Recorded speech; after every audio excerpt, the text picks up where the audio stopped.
we are live. Thank you all so much for coming to our meeting this evening. This is a community forum / webinar for the Kennedy attendance area to discuss the Marshall Elementary school site. And so we're going to take just a short amount of time this evening to present the information of what our 7-Eleven committee has been doing in conjunction with staff as well as community members to gather data and provide information,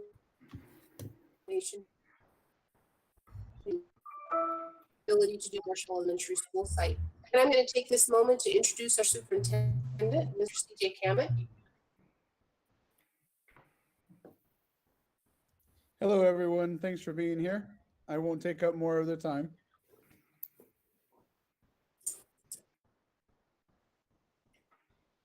And I'd like to introduce Associate Superintendent Marcus Battle. Good evening. And I'd like to also introduce our legal counsel, Ms. Karina Sandiego of DWK. Thank you, and thank you for inviting me to district staff.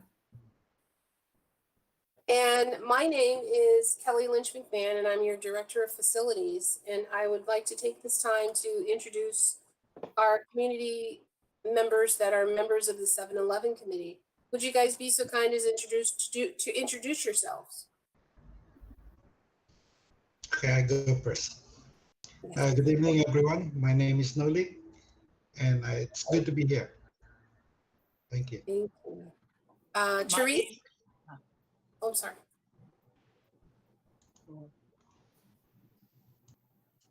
Oh, we can't hear. Okay, my name is Kathy Lang Newman. Hope we get some questions. Jeff? My name is Sharon Coco, and I'm glad to be a part of this committee. Wonderful. And who's that? Oh, we have Jeff. So my name's Jeff Downing. I'm an educator in the district. I'm also a resident of the Kennedy attendance area, serving on this committee. And Felix. Hi, my name is Felix Lechner. I'm a library commissioner for the city of Fremont and also live in the Kennedy attendance area. I'm very proud to be here. Thank you. And back to Therese. Hopefully her mic is working now.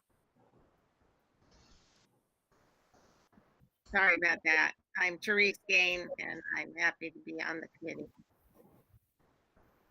Thank you guys so much for your time. So just to give you guys a little bit of history of what has been done, the 7-Eleven committee was commissioned by the Board of Trustees earlier this year to be formed to discuss the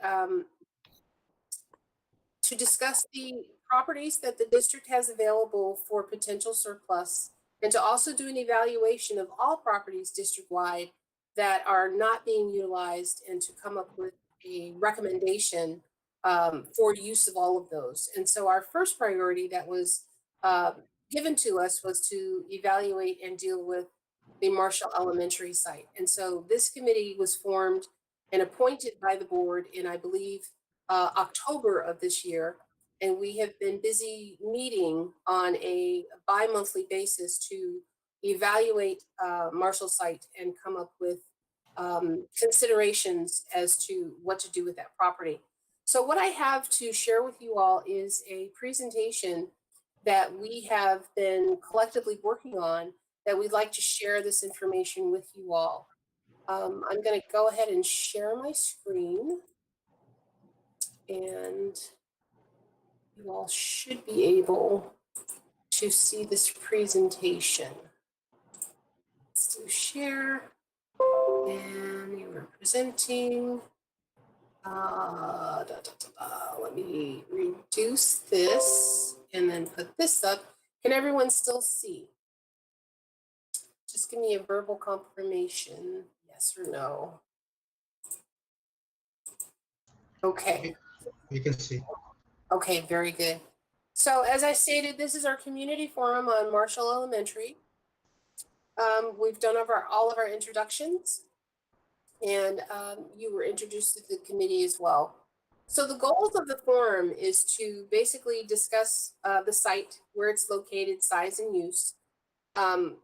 We are going to also discuss, the committee basically will open up the hearing after this presentation is completed for the community to provide us feedback and input into the information that we've presented. We're also going to talk about the current status of the site. And then the goal of this forum is to provide an opportunity for the community to provide us feedback on what you all believe are the acceptable uses of the site and the overall property. And this is per statute of Ed Code 17390, in case you were wondering why we were doing it. So one of the things that is interesting, so Marshall was an elementary school that was used off and on from 1964 all the way through 2001. Stafford School leased the site from 2004 to 2018, which was a total of 14 years. In 2018, the lease was terminated and Stafford moved to a new site. It's my understanding that they actually built their own facility and, now are in a new home that they have full control over. A board action was taken to use the site to house the entire Spanish dual immersion program on that site in 2018. Subsequently, that decision was changed, but when we talk about the site, the campus includes building facilities. There are currently 5 portables that are owned by the district that offer support classrooms, ability for support classrooms, and then there are play structures currently on the site. And then the school is located adjacent to an active city of Fremont Park. And also the site includes 1 small parking lot and a large parking lot for city parks and recreation use. The site is located at 5301 Curtis Street, and it's near the cross street of Omar. It's located in the high school attendance area. It was built in 1964 as an elementary school, and it currently occupies 2.64 acres, and it is adjacent to the Fremont Public Park. And we currently have a joint use agreement with the city of Fremont for the use of that recreation space. So when it was a school, the school, students that were attending that school also used that park for outdoor activities as well as support of athletic programming. So the site currently has been vacant for 2 years, and there is no activities currently going on at that site. So we currently are just maintaining it through our maintenance and operations department. They are storing, some equipment as well as some of our surplus materials in terms of durable goods. And so it is not actively being used as a particular educational site at this time. So here's a very brief overview of the site. If we look to our right, so here's Curtis Street here. These are the 3 administrative buildings located 1, 2, and 3 that make up the classrooms and support spaces for the school. Here is your playground area, which is located here. And there's also a small area right in here that's also play space. Here's a parking area that is specifically a drop-off zone and staff parking. And then this area over here is actually a parking lot as well. These 5 portable classrooms are currently owned by the district. And these 2 classrooms here have since been removed since this map was created. And we actually returned those and no longer have those occupied at this site. These 2 portables here are 2 kindergarten classrooms. And we will also be releasing those once a determination is made on what the use of the site is going to be.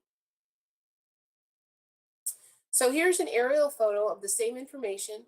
So once again, here are your 3 administrative buildings, 1, 2, 3.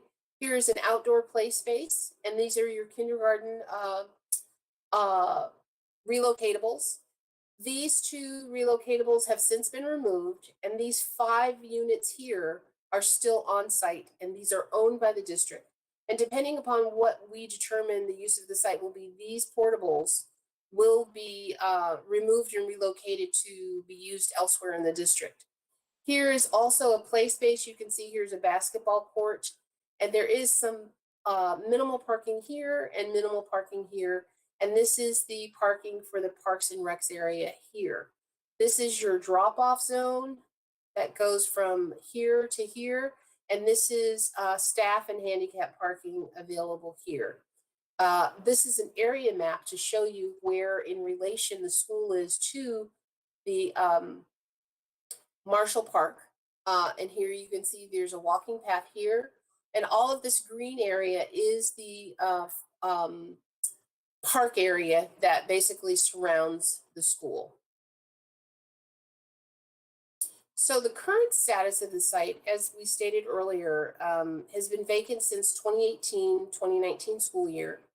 A decision was made not to open the SDI program based on risk evaluation of the site. And in October 2020, the 7-Eleven committee was formed to consider the site as surplus and to provide the recommendations on options for use to the Board of Education. We are currently engaging the community on feedback on any potential uses of the site. So we look forward to getting whatever opinions or considerations presented to us. So one of the things that we have to be very clear about is that these are options not available for this site at this time. And that's part of what we're doing for surplus. We cannot reopen a district elementary school at that site. We cannot use the site by Fremont students as a school facility support location, and we cannot reuse the site for any other FUSD programming. So with that said, that now leaves us in a situation where we have to decide what to do with this particular piece of property. So it becomes the challenge of the 7-Eleven committee to come up with options based on feedback from the community of what we potentially can do based on these limitations that we have. So the next steps, once we finish our process of obtaining feedback from the community, we're going to document what your concerns, comments, and requests are. We're going to review them and compile them. Then we are going to present those in a document that the Board of Education will receive and review. And they ultimately will take this information under consideration in terms of how they will make their determination on the use of the site. So this is the process that we are going through is all part of a formalized process that, you know, we can show that we have really kind of done our due diligence and allowed our community to voice their opinion as to what they want to do with this particular site based on some of the constraints that we currently have. So if you do have any questions or comments, please feel free to email myself or any of the committee members. And we have included a link to the 7-Eleven committee website, which is located embedded within the FUSD website. And here is I'm going to go ahead and click on it so you guys can see exactly where it's located. So here it is on the Fremont Unified site. This is the information regarding the 2 virtual meetings that we will be holding, as well as other information about the 7-Eleven committee.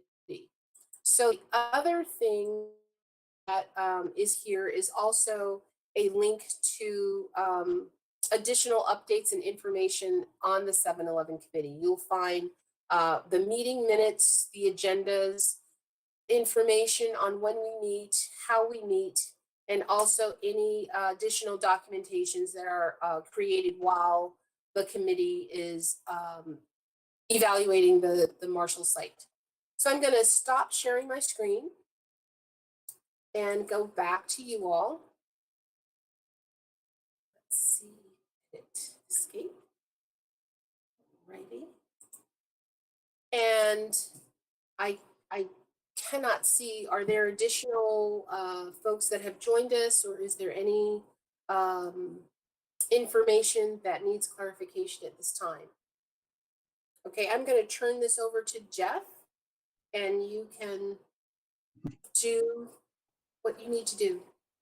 So Kelly, thank you for that presentation. At this point, this is an opportunity for the public to make comment or ask any questions. Please know that if you have any comments or questions, they're going to be noted.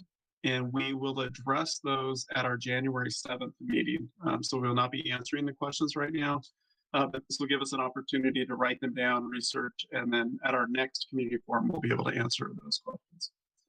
So I will open it up. If you have a comment or question, you can unmute yourself and ask. Hey everyone, my name is Johnny. I live in the Fremont Central Park area. So originally I was kind of mistaking this this foreign meeting for other purpose. But anyway, from just by looking at the site information, I think it will be most benefit, well, at least my humble opinion, it will be most benefit to put some kind of recreation center, if that's even something is doable. I mean, I know we do have a community center at the Irvington areas, but I think because it's so close to the park and all that, and we cannot really use for school side and school support facility, in my opinion, just I think be beneficial if we can have some kind of like indoor sports recreation center. That's my input. Great, thank you, John. So we'll notate down that a recommendation to turn that into a community center if possible. Any other?